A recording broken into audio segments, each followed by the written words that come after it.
Un ancien président de la République française envoyé derrière les barreaux, une première dans l'histoire du pays. 5 années de prison ferme ont été prononcées contre Nicolas Sarkozy, dont 3 incompressibles, avec un mandat de dépôt différé. Une décision sans précédent qui bouleverse autant le paysage judiciaire que politique. Abonnez-vous et partagez cette vidéo pour suivre toutes les analyses exclusives. Le verdict du tribunal correctionnel de Paris est tombé comme un coup de tonnerre. Reconnu coupable d'association de malfaiteurs dans l'affaire du financement libyen présumé de sa campagne présidentielle de 2007, Nicolas Sarkozy devra se soumettre à la justice. Concrètement, il ne sera pas incarcéré immédiatement, mais devra se présenter le 13 octobre pour que soit fixée la date précise de son entrée en détention. Malgré son appel déjà déposé, l'exécution provisoire de la peine rend cette étape incontournable. C'est précisément ce caractère exécutoire qui marque un tournant.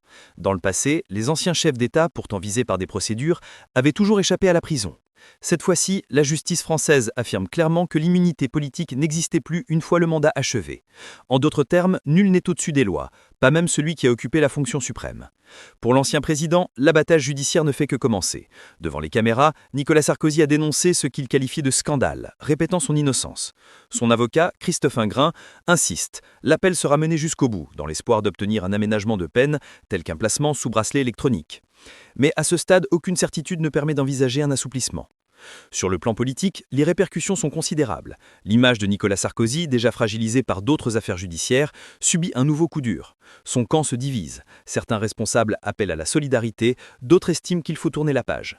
À gauche comme à l'extrême droite, les réactions oscillent entre satisfaction et dénonciation, chacun utilisant ce jugement comme une arme politique.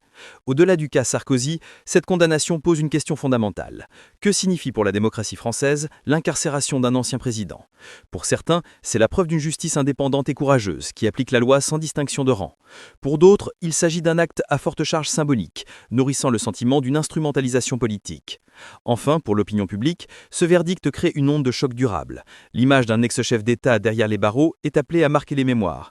Elle symbolise à la fois la fragilité des élites politiques face à la justice et la volonté d'une société de réclamer plus de transparence et de responsabilité.